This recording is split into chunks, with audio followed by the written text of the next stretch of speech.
G'day, everyone. Welcome to another Toon Under podcast, the Southern Hemisphere's one-stop shop for all things Newcastle United. If you're new to the channel, welcome. If you're returning, welcome back. We've got a great show for you tonight. We're going to dive into all things Newcastle after our Champions League return. Before we go any further, though, quickly push pause, go back, like the video, subscribe to the channel. We're nearly up to 1,500 subscribers now. So if you could jump on that and punch us over 1,500, that would be absolutely immense. So joined by Jack and Dimi. How are you, boys? Very good, very good. Good, Dimi, buddy. how are you? Good, mate. How are we feeling today? So for those of you, like I said, who are just joining us, Southern Hemisphere, it was a 2:45 a.m. kickoff here at on the eastern seaboard, I guess, before daylight savings kicks in and all our times change. But it was the graveyard shift first one after 20 years, and they've chucked us straight into the graveyard shift. Dimi, what was your strategy? Strategy was maybe an hour sleep before the game. I was doing my usual thing, watching all sorts of sport before I fell asleep, and then I wanted to give myself plenty of time pre-game to soak it up, and chucked on a bit of the youth league highlights of Newcastle getting battered by Milan, and that was fun to see. And I was disappointed there was no pre-game. Actually, I was hoping to see Bozza and a few of the boys on Stan Sports for pre-game, but obviously a bit early for them at 2:45. But no, it was a good build-up, and it doesn't matter the time it was. It was unbelievable to be back.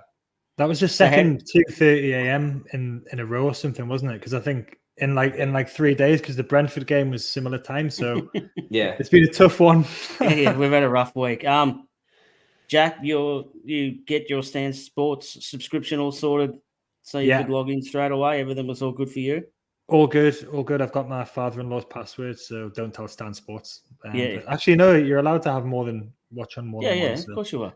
If you pay enough money. So did you get back to sleep? Not really, because the moment the full-time whistle went, my toddler came in, so she wanted to. Actually, she came in and said, "Why are you watching that? That's boring." I was like, "Who taught you that? I didn't teach you that." She would have said, "Well, Dad, what's the score?" Something like that. She thought it was the Brisbane Lions because she thinks any sport now is the Brisbane Lions because she. No. So I think I might have had a bit more sleep, but I think I'm just used to these get-ups now. I don't really feel too tired, and it was quite a invigorating game in some ways as well. So went to work, had a good day. Yeah, ready to talk about it now. Yeah, it still doesn't feel real. Like it didn't feel real when we qualified and everyone's talking about it. Now that the first one's out of the way, and you just scroll through social media and it's like, holy shit! Like we've just played against AC Milan at the San Siro. Like what happened?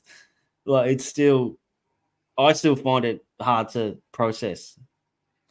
I think I remember me and you, Dimi, did the podcast after the Brighton game. I think it was it was the Leicester game where we confirmed it, and it definitely didn't feel real at that point. That feels like a long time ago. The moment when they did the Champions League theme and the camera was going along the players, that for me that hit home. Then, like obviously you've got the build-up and everything, but you've got Jacob Murphy having a little smile to himself. So that was when it sort of hit home that we're at the San Siro. The crowd was phenomenal, the home crowd, because I remember when I went there back in 2003, it wasn't full like that. So. And the Inter fans didn't seem bothered, but the Milan fans yesterday were absolutely up for it. They had the big display. So the atmosphere was absolutely amazing. And it just felt like a massive, massive occasion. And that's when it sort of hit home that there we are lining up against AC Milan in the Champions League. What about you, Dimi? You're a sports nuff. I think that's a fair thing to say. So how did it feel having watched this competition for so long, actually seeing your team play in it? Yeah, it was a bit surreal, to be honest.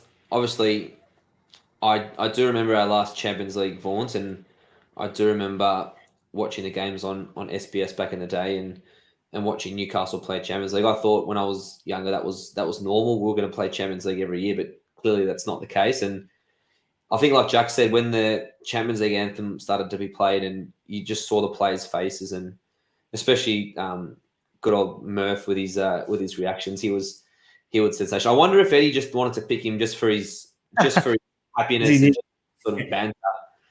Good vibes. His vibes, yeah. I thought maybe Eddie thought, look, first Champions League game, let's put the two Geordies and the one Newcastle fan in the starting 11 and let them soak it up. And yeah, it was a unbelievable feeling to see us in the Champions League. Mate, I couldn't have scripted a better segue if I actually tried. So we'll jump into the lineups quickly now. So I think was there 3 changes. So we had Isak replacing Callum Wilson, which I think we thought was going to happen after Wilson played for so long. He played the whole game, I think, against Brentford, didn't he? And Isak didn't come on. So, and Tonali was the same. I think we all sort of thought that them two were going to come in. But like you said, Dimi, Jacob Murphy was definitely the surprise starter, Jack. Yeah, he hasn't started a game yet this season. I think he was missing a game because he had a baby early in the season. But it's not the first time he's been picked for a big game where Eddie wants him to do a job, and he always does a good job pretty much. He always does a decent job. Maybe the fact he is a fan as well, like wouldn't think that would play into it, but I think Eddie knows he's kind of a valued squad member as well. And then you've got the fact that Miggy did have an injury when he was on international duty, and so he's probably just not fully 100% fit. So it was a bit of a surprise to see Murphy start, but he did all right. Didn't let anybody down. And like I said, he's a walking meme, isn't he? So you always get a good reaction from him. He's always good for something every game. We'll flip over to the host now. Dimi, you're our local European expert here.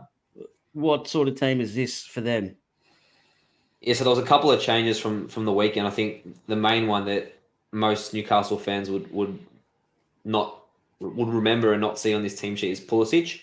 He's been starting, but he didn't start this game. And I think that front three of Giroud, Rafa Leao, and Chukwueze were a very dangerous one, especially the two wide men. They're rapid, quick, and that was always going to be a huge danger for us. And I think that Milan thought that as well. They thought they could get in behind us and probably try to expose us for our lack of pace. So for me, the danger men were the two wingers up front. Yeah, and now I may be wrong here. Theo, were we linked to him? Was he one of the ones left backs we were linked to in the summer? I think Theo Hernandez. It was more of like a 2 + 2 = 5 thing, I think, wasn't it? Because they were in Italy looking at Tonali and Barella, and then people were like, "Oh, we need a left back. He'd be a good left back for us to get." But I don't know if there was ever anything serious in it. No.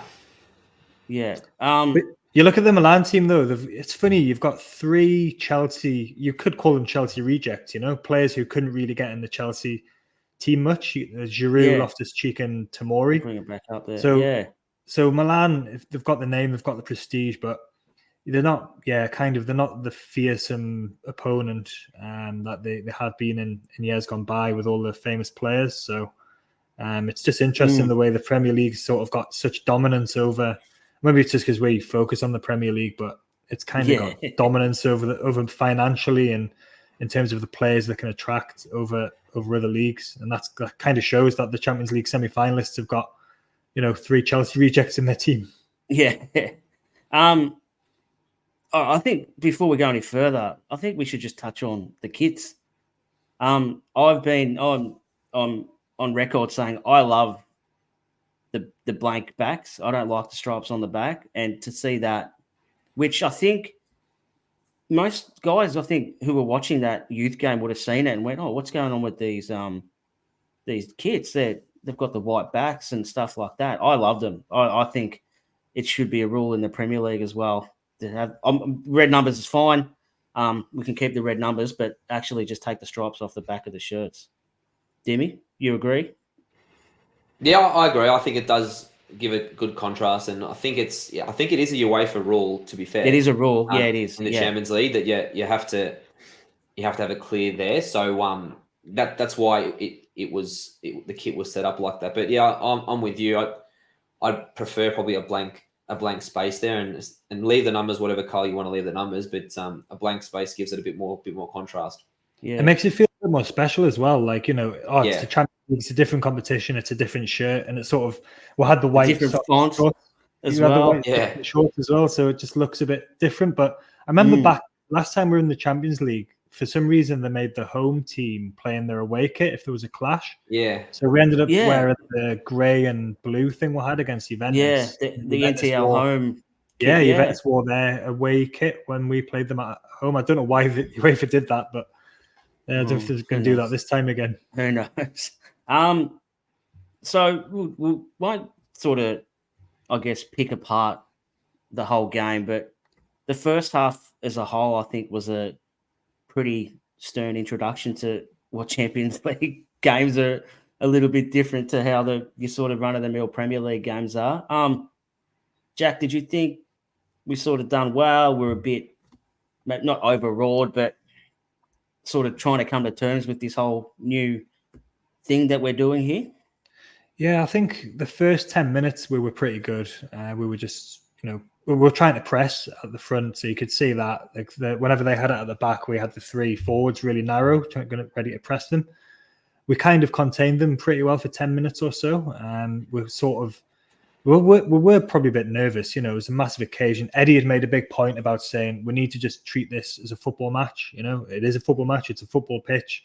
We've all got football players. It's the same. It's just, but he did say afterwards that, the occasion, the event, I think, you can't shield players from that. And you probably don't want to fully as well, because, you want to let them enjoy it.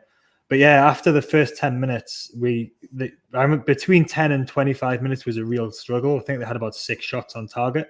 They didn't have any great chances apart from that one where that idiot tried to back heel it. He could have just side-footed it in. Yeah. But we were lucky. I think we We defended well, but still we were lucky, I think, to go in at half-time having not conceded. Like, it wouldn't have been a surprise if we had. And it's just the fine margins thing again, like, a bit like what we had against Liverpool, fine margins. We could have easily scored and everyone's happy.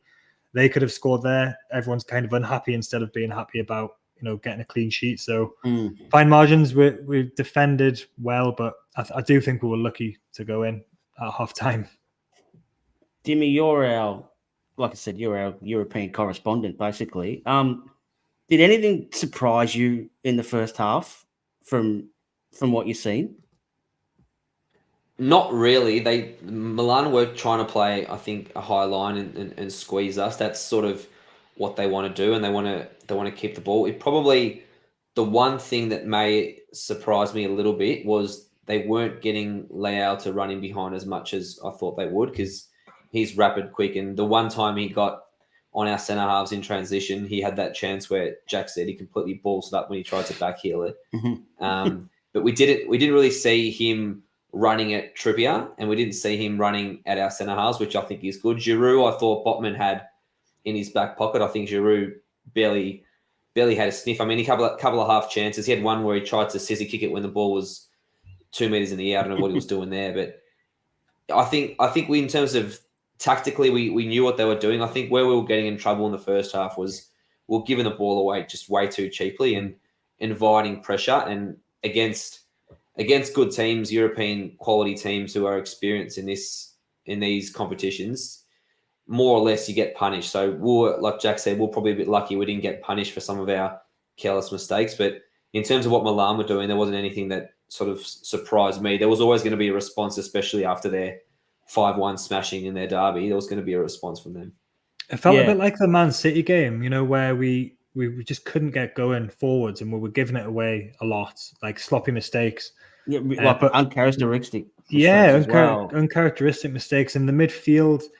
Like, it's still not quite right. Like, I'm sure they're going to get there, but like we'll look a bit more assured with Longstaff in there, because him and Bruno know each other's games. But Tonali was sort of out on the left, like he was on the left of midfield quite a lot, and him and Gordon sort of had the role that Willock and Joe Linton, who I think both were actually big misses in this game. What they were doing so well last season, like that sort of changing thing, but it didn't work quite as well, and there was kind of a lot of space in our midfield for them to pass through. So that's just something we're going to have to work on. But it did feel a bit like the City game, where they although Milan probably had more shots and more chances than Man City did, and obviously they didn't score, but we're not quite there in the midfield and sort of the attacking going forward at the minute. And it's a bit surprising because Eddie did say, the plan wasn't to go and defend and park the bus. He always wants to be on front foot and aggressive. But there's just something that's not quite clicking at the moment for us to be able to do that. But we are playing against quality teams as well. Yeah, it is. Everything, probably apart from the Aston Villa game, but I reckon every game it's just felt a little bit clunky at the moment. Like everything's trying to work, but it's just like you said, it's just not clicking yet, I guess, as well. But the thing that surprised me, and I don't know if this was a just lack of knowledge on my behalf, because I don't pay the $30 subscription to watch Champions League if my team's not playing in it, so I haven't really watched it for a long time. But the thing that caught me was how quick the game was. Like the speed it was. I actually thought that I checked on my stream, like my speed levels, to see if I was like on a 1.5 or something, because it felt like everything was going so quick. And I think it was a warmish day by some of the photos and the videos that we'd seen pre-game in the city and stuff like that. It looked like a really nice day. And we sort of maybe get to the end of the game where I think everyone was sort of stuffed by the end of the game because it was frenetic. I couldn't believe the pace that the game was played at. That blew me away. But so we got in at halftime unscathed, I think. No stains on the score sheets. We can get in and reset and stuff like that. The second half was a little bit better, I think, from us, but not definitely. It wasn't as bad as bad, probably not the right word, but it wasn't. They weren't as dominant, I don't think, in the second half, Dimi, as what they were in the first half. Yeah, that's right. I think we were not as open in the second half. We weren't. I mean, we were losing the ball constantly in the second half as well, but we were losing it in our attacking half. We weren't giving it away in our defensive half. I mean, besides a couple of bad passes by Dan Burn, who maybe we'll talk about a bit later, his defensive performance, which was very good, but we were giving the ball away probably in better areas than we were in the first half, and Milan didn't have the same sort of attacking flair that were hurting us. I mean, they still had their half chances, but I can't remember Pope making a really standout save in the second half. So from that perspective, you got to be happy as a team defending our box. But yeah, it was frustrating that as the game wore on, we did get tired and we just could not put 2 or 3 passes together. Jack, I think we probably could have made a few more subs, maybe a bit more earlier than what we did as well. Like, I can't remember. Isak come off late, but he looked rooted for about 20 minutes before he come off. And I think it may be injecting Barnes into it, because they sub their wingers and seem to inject that speed back into the game and put our fullbacks sort of back on the back foot again because they had a bit of speed again. I was just thinking, like, if we could maybe have got Barnes on, maybe we could have offered that threat back the other way. Because even defensively, like, you sort of watch. Well, I was watching what the players were doing who weren't on the ball and just seeing, and he was miles off. Like, like he was too far off to actually press and have an impact. Yeah, and it's not Isak's position either, that left wing position. I think Eddie likes having him and Wilson on together when we want to attack, when we want to try and score. And it wasn't for lack of trying. Like, Isak's had a difficult few weeks. We've been playing against good teams. Like we said before, we haven't managed to get that fluency in attack at the minute. So it's resulted in him seeming a bit isolated. He hasn't scored since the Villa game. But he's so good. Like, we know his quality. So I think Eddie's trying to give him opportunity to play himself back into some form. But yeah, like, I think Miggy made a difference when he came on. He had some good runs forward. You know what you're going to get from Wilson. Would have been good to see Barnes earlier. Like I said, Isak was absolutely fucked by the end. Like, he was just absolutely cooked. So, but yeah, I guess Eddie's got his reasons for what he's doing. But if you can't get the fluency going forward, and if you're not doing very well with your passing and attacking, then at least make sure you're solid at the back. And that's what we were in the second half. Like Dimi said, Pope didn't really have any any really good saves to make in that second half. And Yeah. they looked dangerous when they brought Musa on as well, the American kid. He came on, he caused a few problems. And then sort of you had Trippier, which we might talk about that tackle he made and he kept the ball in. Yes, that was definitely amazing. We'll talk about that later. But yeah, so when you've got, when you're not attacking well, just defend well. And that's what we did. It was back to the wall and it was a well-earned point in the end. Just back to Isak Dimi. Is there anything to be concerned about at the moment with his start to the season, or do you think just let him be and Wilson's sort of good enough to carry the can for the time being? Yeah, I'm not concerned at all, to be fair. He was unbelievable against Villa. We played Man City game 2. Man City, the best team in the world at the moment, so there's no shame in having a quiet game. Against Liverpool, he got Van Dijk sent off for his run, and he was also dangerous in that game. And obviously the Brighton game, were all quite poor and had about 25% of the ball. So I don't think there's anything to worry about with Isak. He needs the ball in the right areas to make a difference. And if he's having to come back in his own half to get the ball and get touches, it shows that we're just not linking well enough at the moment between midfield and attack. So yeah, nothing to worry about with Isak, and I think he'll be totally fine. I think there's a goal coming very quickly for him. He probably misses Willock as well a bit though, because him and Willock are quite close off the pitch, but they seem to have a really good understanding on it as well. So and Joe Linton, when Joe Linton was on the left, they had a good understanding. Yeah, he needs movement, I think, around him as well, and he needs players to go in behind him because he does like dropping a bit deeper and having a go at the fullback or having a go at the centre back from a bit deeper. So I think, like you said before, Jack, there's just not that fluency yet with us in attack. And despite that 5 goals in the first game, we haven't really looked very fluid going forward. And hopefully that's to come. And we saw last year we struggled in the first 6-7 games to score, and then all of a sudden the floodgates open and we scored 4 goals a week, it seemed like. So I think it'll come, and I just think we need to be a bit patient with our front play. Because you're trying to integrate Tonali and Gordon as well in the team, and Barnes.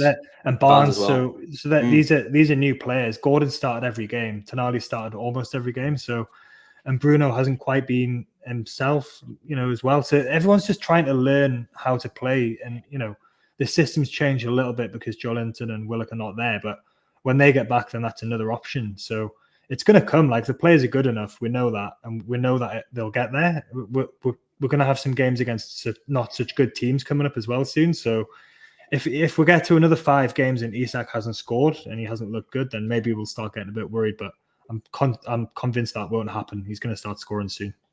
So I think kind of my take is that he's the end product of the midfield clunkiness at the moment. So I sometimes I like to liken it to like a leaking roof.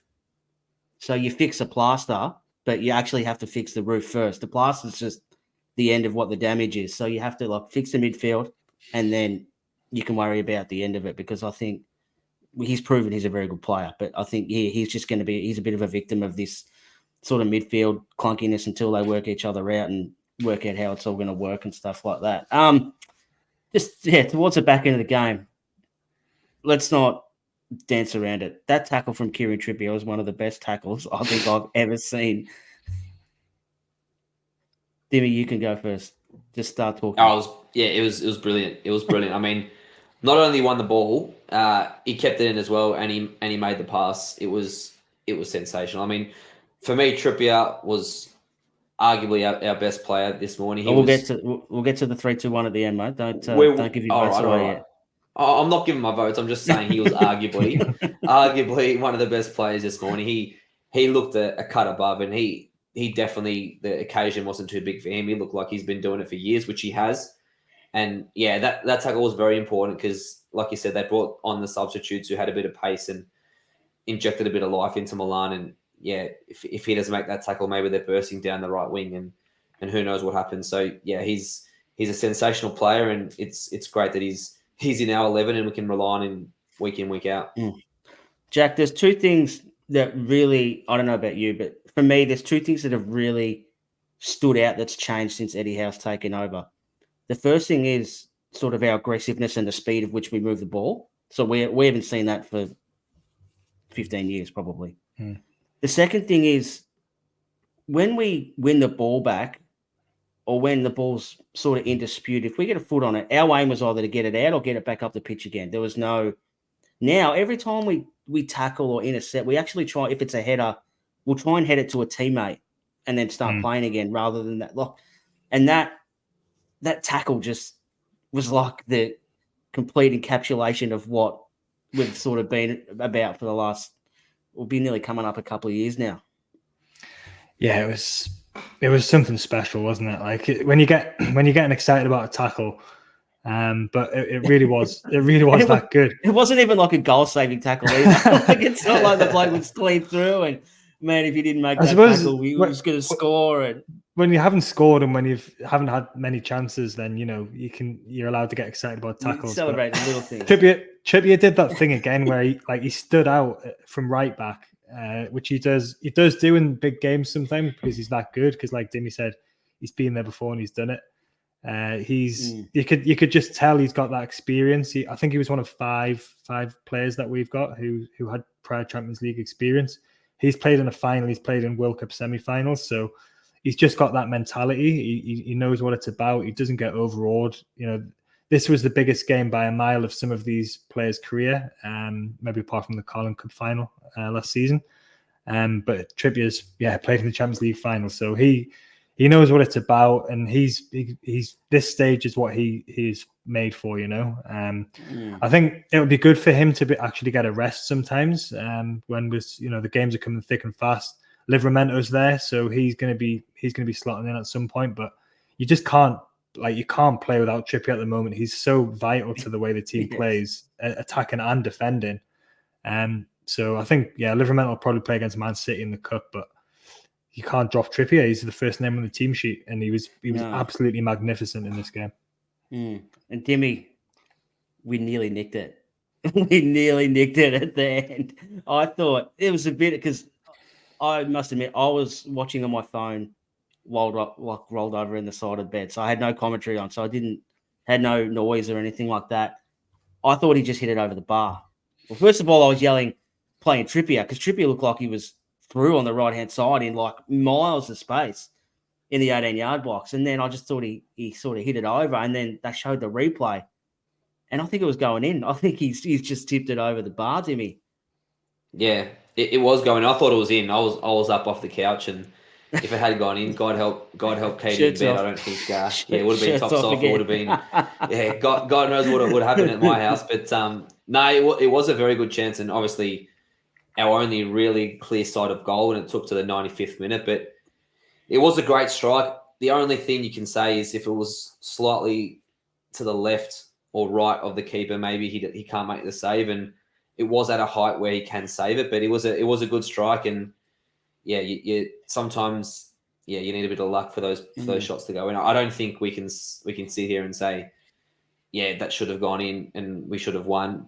We would have completely pitched it. Absolutely not. No, that was a smash and grab. Yeah, it would have been a massive. Yeah, it would have been a smash and grab. It was a sign that we were not giving up and not sort of settling for the draw, because we won the ball back on halfway. I think Longstaff and I think it was Miggy doubled up on someone on Hernandez, who went down like a sack of shit, and we broke forward and we almost got the chocolates, but it wasn't to be.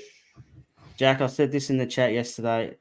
I just wanted to score a goal. There's so many of these big games that we've been in, especially in the last, probably since the late 90s from the FA Cup finals, and we haven't scored. And all I've wanted is just to score. I'm sure we'll score one in the next 5 games. It's not bothering me, but I just wanted to see one and see, especially overseas, and see like the whole crowd just go absolutely cocoa bananas if we scored a goal. But we just missed out. 0-0 though. It's still a great result. Let's not sugarcoat it here.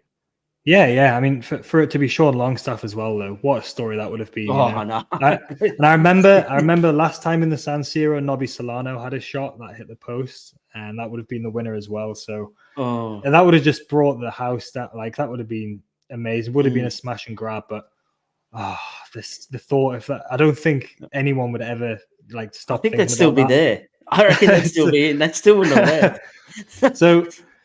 But like you said, I think when we get towards further into this group, I think this will look like a really good point. It's always a good point away from home in Europe anyway. But for Milan, it's probably not that good a result because, we're the pot 4 team at home. So on paper, this is their easiest game of the group. They were desperate to win. They'll have been disappointed they didn't win. I'm fully confident we can beat AC Milan at home. Absolutely. And we'll give PSG and Dortmund a good game at home and maybe away as well. So to go to the Champions League, Eddie's first match managing at that level. We've had a really hard game against Brentford, and to keep a clean sheet and to defend the way we did, I think everyone's got to be very pleased with that. We've more than held our own, and we showed that we deserve to be at that level. That's it, Dimi. And 2 clean sheets in a row, which should do the back 5 a world of confidence as well. Yeah, very important, the clean sheets, because we had a run there where we seemed like we were conceding a goal every game. Even though we were winning games, even towards the end of last season, we just kept conceding. So it is good to get on a run again of clean sheets, even though potentially we didn't deserve the clean sheet today, but in terms of the chances Milan had. But it is good to get a run on clean sheets, and that back 5 is hopefully starting to click again defensively at least, and give us that solid foundation that even if we're not going to be scoring 2-3 goals a game, maybe 1 could be enough if we can be solid at the back. Yeah, great point. Another great segue from you too, Dimi. We'll just quickly bring up some stats now from the game. Like you said, it was 25 shots to 6, 9 shots on target to 1. Possession was pretty close, 52-48. I thought we did have a lot of the ball. We just didn't have it probably in enough threatening areas to give them a few headaches. Passes as well are very, very similar passes, 404 to 379. But like I said, we didn't really threaten them, I guess. Corner 6-1, which we should have had 2. I don't know why the ref blew full time after that. The first one, like I said, I didn't have the commentary on, so I don't know exactly. So I was flabbergasted why we didn't get another crack at it. But his argument might be, you've had 95 minutes to try and score. I'm not going to help you anymore. But that's it, Jack. Our first game back in Europe after the Champions League. Sorry, for 20 years, we've gone to one of the most famous stadiums in the world against one of the most famous teams in the world, and we've come away with a point. So, I think it's a great start for us, and I think more importantly, I think we're going to learn a lot out of that game. I was just going to say that the experience for these players, like I was pleased to see Elliot Anderson come on, for him to get this experience. Longstaff, and he didn't look out of place either. He didn't. He played well when he came on. So they're all gonna benefit from this experience, none more so than the manager, because he's got experience now of coaching in the Champions League. So it was a one-off game. He's done a lot of things, but he's never done that. He said he's never even been to a Champions League game, they were saying. No, I heard him say that, Yeah, he's never even been to watch one, so which I'm surprised at because he had that year off, but he's just too busy working and sorting out his training sessions. If you go through what the reports, he spent 5 months with Atletico Madrid by the sound of it. That's all people ever talk about. I think he was there for 2 days, but they carry on like he was there for half a year. And he went and saw Sarri as well when he was at Napoli, which I didn't know about until the press conference. But he'll learn so much from this. So these 6 Champions League games, it'll be hard for us to get back in again because we're going to have to qualify again. But he's going to be a much better manager for these games. To start with a clean sheet and a point, there's not really that much more you can ask for. Dimi, anything to any cake toppings on top of that, man?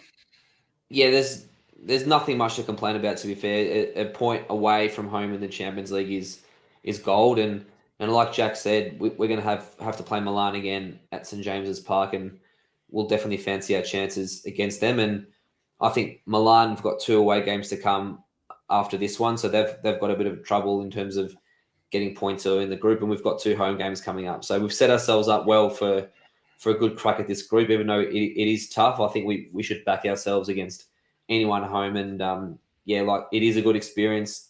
We'll learn a lot from this morning, but I think we'll be 5 times better next time we pull up in the Champions League. Yeah, for sure. Do you want to give us your 3, 2, 1, mate? 3-2-1. I think one to Bruno. I thought he held the ball up pretty well in midfield and won fouls for us and sort of he wasn't afraid to be on the ball, which sometimes in big games players can be afraid to be on the ball. So I'd give him 1 vote. I'll give 2 votes to Popey. I mean, his saves weren't world class, but they needed to be made, and he did look assured and not nervous at the back, which is great. And I think the 3 votes was for Troops. I think he was just class above, and nothing more to say about Troops. He's just an absolute legend. Jack, you happy with that, or you got your own 3-2-1? I want to mention Sean Longstaff because he ran about 100 kilometers, Yeah. and he was exhausted by the end as well. But that's what he does. He comes, he runs. He gives the ball away in bad positions sometimes, which he did a couple of times. And so did Byrne. But Byrne also ran I think Byrne ran 13 kilometers. Longstaff ran 14 kilometers. So they stood out in that sense. I think I would give my 1 vote to Botman because the team is just so different with him, and it's no coincidence that we've kept 2 clean sheets since he's come back in, and Fabian Schär looks a lot better. It's 2 votes for Trippier for the reasons we've already said, and I think 3 for Pope because there was that spell, and like I said in the first half, where he'd had six shots on goal.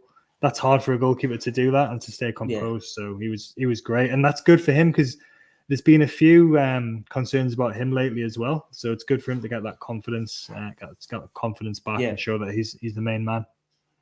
Yeah, I had the same 3 players, Jack, just different order. I had 1 for Botman, 2 for Pope, and 3 for Trippier. And I just want to throw a shout out as well. Not that it's a generic shout out, but all the traveling fans that went over to Milan. I know you guys just do it because that's what you're doing and it's fun and stuff like that. But the amount of joy that I get, I'm sure you two are the same, watching all these videos and stuff like that from all our fans over in Milan. Like, I absolutely love it. Like, I can't get enough. If I can't watch them, I'll bookmark them and I'll go back and watch them when I can. So it was the same. It had a bit of a Wembley vibe about it. Like, everyone's just on tour and having the time of their lives. Unfortunately, that one of the fans ran into a bit of trouble, so hopefully he's all right as well. So it's good that make sure everyone's looking out for each other and stuff like that. But just want to shout out for everyone, like, just keep the videos coming, because for those of us who are unfortunately on the other side of the world and can't get to experience that, we sort of live these nights and these trips through everyone that's there. So just shout out to everyone doing that sort of stuff for us. I had about 6 friends there, or probably about 10 people that I know. So my Facebook was full of it. So that was good. But especially to my friend Tommy. So he's been going to away games since he was 15. He lives in Ireland now. So we flew from Dublin to Milan the day before the game. And then he's already back in Dublin now. So I don't even think he went to bed. He went and got the early flight home. So he was messaging earlier saying he's home. So big shout out to Tommy. For that one. But yeah, it looked great for the fans, and it's kind of like it is a novelty in a way. Like, our fans should always enjoy going on tour and going to European cities and having a good time. But like Eddie's very keen to point out, to say that we're not there to make up the numbers, just to have a good time. We want to compete, and I think we did do that, and that's probably one of the most pleasing things about that. We're there, and we're gonna stay there, and we're gonna win some games. Yeah. I don't know about you, Dimi, but whatever happens in the future and how successful or big we become, I don't think anyone will ever get sick of these trips. I think this isn't going to be a novelty thing for fans. It might be for the players the first time, maybe same as the cup final, but every time we do it, I still think it's just going to be, and it's going to be like a Bucks do, midweek Bucks do, like every time we go. Absolutely. I think for our fans especially, we've been through the ringer for a long time, and it doesn't matter how long this is going to last. And if it goes on every year, there'll be thousands and thousands of Geordies traveling every year, and hopefully one day we can make it over ourselves and get to experience that midweek Champions League football. That'll be unreal. All right, boys. Well, we'll wrap it up there. We could actually go all night about this, but I'm sure we're all rooted from getting up at all hours of the morning. So appreciate your time for that, guys. Stay tuned, everyone, for later on in the week. We'll have a we'll have a quick little preview for the Sheffield United game. But before that, thanks very much, Dimi and Jack, for your time tonight, boys. Thank you very Cheers, much. mate. Yeah, let's go and get some sleep, and hopefully we feel a bit more alive in the morning. Thanks, everyone, for watching. So like I said, stay tuned later in the week for our Sheffield United preview. But until then, we'll see you all next time.